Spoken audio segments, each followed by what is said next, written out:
Assalamualaikum warahmatullahi wabarakatuh. Baik, perkenalkan kami dari kelompok 2.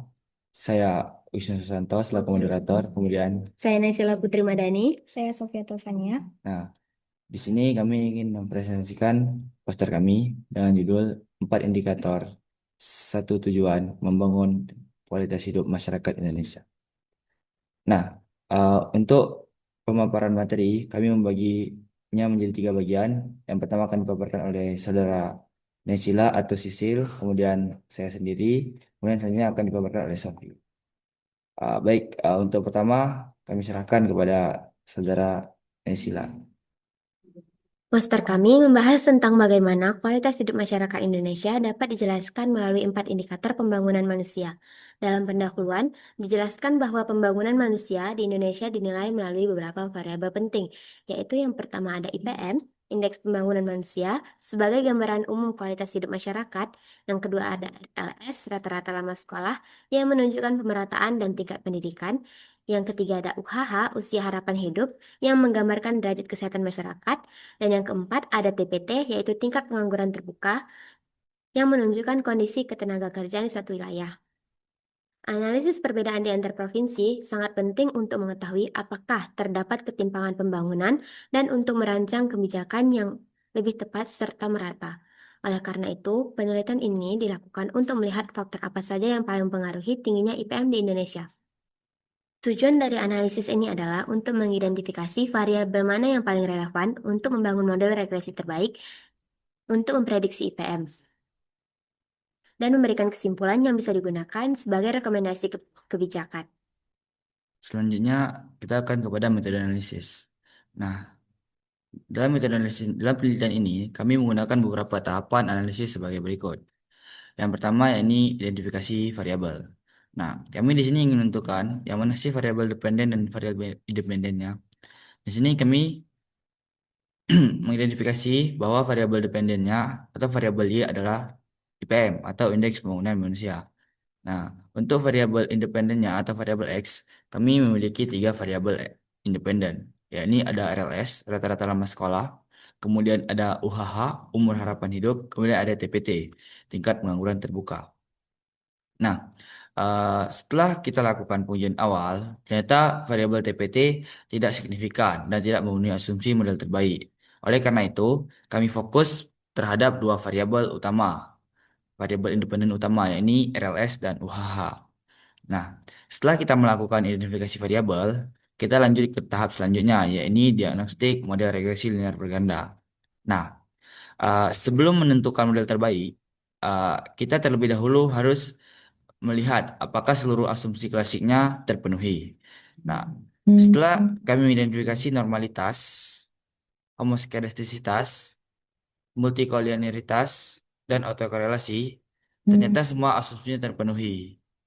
Nah, pada poster kita dapat melihat kita tidak menampilkan asumsi-asumsi yang terpenuhi. Namun, setelah kami melihat bahwa semua asumsinya terpenuhi.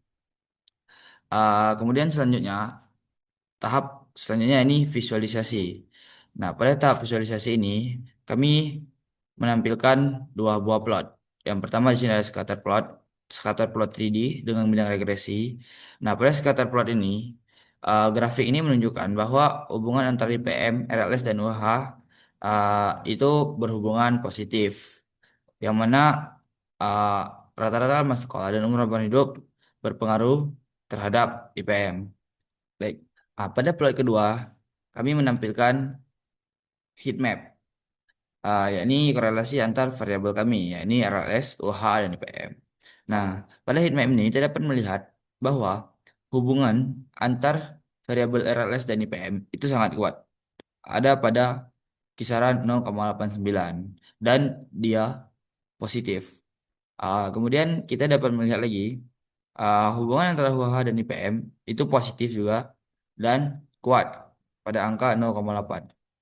Kemudian, namun uh, ketika kita ingin melihat hubungan antar variabel independennya, yakni RLS dan UHH, itu berskala sedang dengan nilai 0,54, namun tetap positif.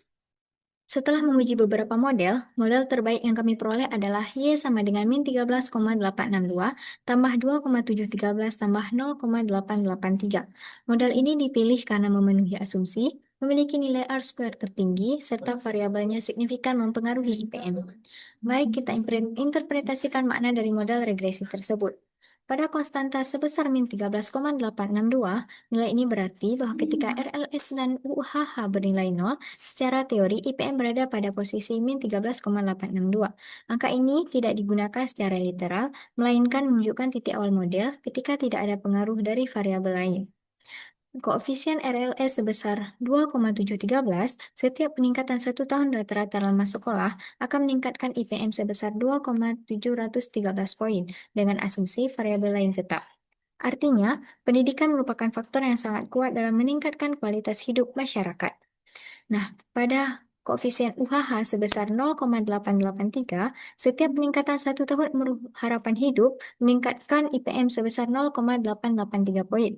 Meskipun pengaruhnya tidak sebesar RLS, UHH tetap memiliki peran penting dalam pembangunan manusia di Indonesia. Nah, pendidikan memiliki kontribusi besar dalam membentuk kualitas hidup, dan kesehatan tetap menjadi pilar penting yang memperkuat pembangunan manusia. Dari hasil analisis, kami menyimpulkan bahwa IPM Indonesia sangat dipengaruhi oleh kualitas pendidikan dan kesehatan masyarakat. Meskipun banyak faktor lain dalam pembangunan manusia, dua aspek ini memberikan pengaruh langsung yang paling kuat dan signifikan. Jika pemerintah ingin meningkatkan IPM secara merata antar provinsi, maka fokus kebijakan idealnya berada pada yang pertama, pemerataan akses pendidikan, yang kedua, peningkatan kualitas layanan kesehatan, serta pemerataan fasilitas dasar yang menunjang kedua aspek tersebut. Kebijakan pembangunan sebaiknya memprioritaskan daerah tertinggal dalam pendidikan, tanpa melupakan perbaikan layanan kesehatan untuk seluruh lapisan masyarakat. Demikian presentasi dari kelompok kami mengenai analisis regresi dengan tema 4 indikator satu tujuan. Semoga hasil ini memberikan gambaran mengenai pentingnya pendidikan dan kesehatan dalam pembangunan manusia di Indonesia. Sekian presentasi dari kami. Uh, Mungkin jika ingin mengevaluasi ulang model kami menyediakan dataset pada QR code di bawah ini. Mungkin hanya ini yang bisa kami sampaikan. Kami juga dalam tahap pembelajaran. Jika kami ada kesalahan kata atau analisis, mohon dimaafkan. Sekian. Assalamualaikum warahmatullahi wabarakatuh.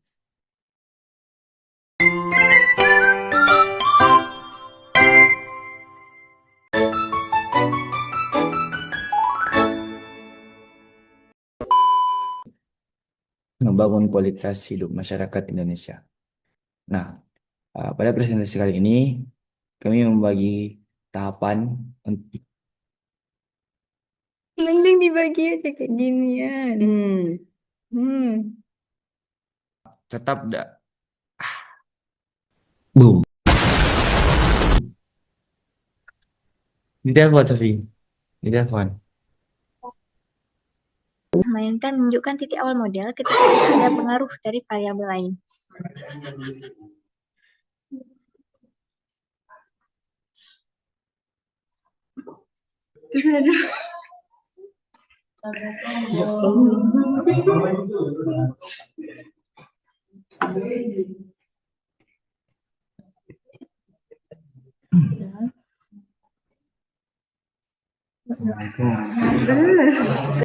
Siap-siap, Assalamualaikum, perkenalkan, bla bla bla bla bla bla bla bla bla. Di sini kami akan hitung.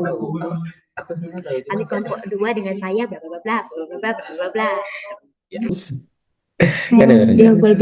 Semoga nilai kami naik. Sekian presentasi dari kami masih belajar ini. Boleh. Oke. Sekian. Selamat. Assalamualaikum warahmatullahi wabarakatuh. Ulanglah, assalamualaikum ya.